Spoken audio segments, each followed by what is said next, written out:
Mais le mouvement des jeunes patriotes du Cameroun est celui qui a toujours accompagné le chef de l'État et son illustre épouse, Madame Chantal Biya, tout en soutenant les idéologies du parti, le RDPC, entendu, Rassemblement démocratique du peuple camerounais. Pour le retour triomphal du président de la République, Paul Biya, en séjour en Suisse, notamment à Genève, où il vaguait à ses occupations selon les sources officielles, le président Serge Ndobbo et les jeunes patriotes sont en poste. L'émotion était vive. C'est un sphinx.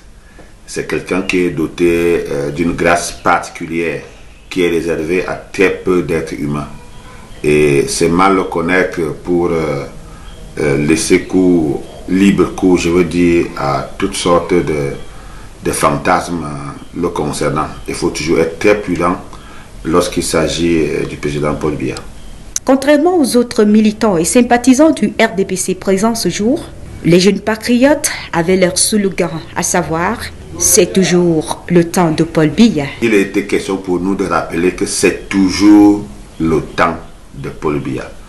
Parce que justement, c'était l'expression idéale pour couper court à tous ces ragots qui ont failli déstabiliser le moral d'une partie de la jeunesse camerounaise. C'était le mot approprié.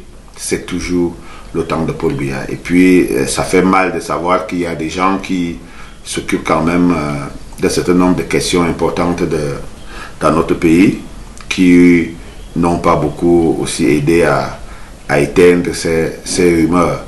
Serge Ndobbo, biaïste de première classe, patriote dans l'âme et dans le sang, était très heureux de voir son champion national descendre de l'avion, tel un héros surtout, avec cette main levée, signe d'assurance et de vitalité.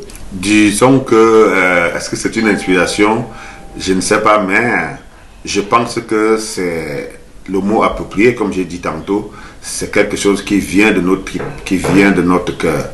Et les jeunes à l'unisson étaient unanimes pour dire, ce papa, il pardonne tout à tout le monde. Il nous a apporté la liberté, la démocratie et la prospérité.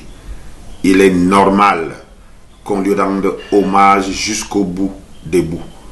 Tant qu'il sera à présider, même après, il mérite les hommages éternels de la jeunesse de notre pays parce que c'est un homme d'État d'exception et un papa extraordinaire. Les réseaux sociaux sont devenus incontournables, mais un couteau à double tranchant. Et pour le Conseil national de la communication, ils ne sont pas une source fiable de l'information, raison pour laquelle le chef de file des jeunes patriotes tient ses troupes en haleine face à ces fake news qui pilotent ces canaux de communication. La bonne information ne se retrouve pas, malheureusement, sur les réseaux sociaux. Non, non et non.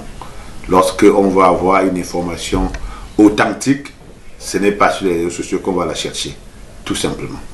Serge Ndobbo, fidèle et loyal serviteur de l'homme du renouveau, le président national du Parti des Flammes RDPC Paul Biya, reste et demeure un biaïste convaincu et un grand artisan de la paix comme son idole politique.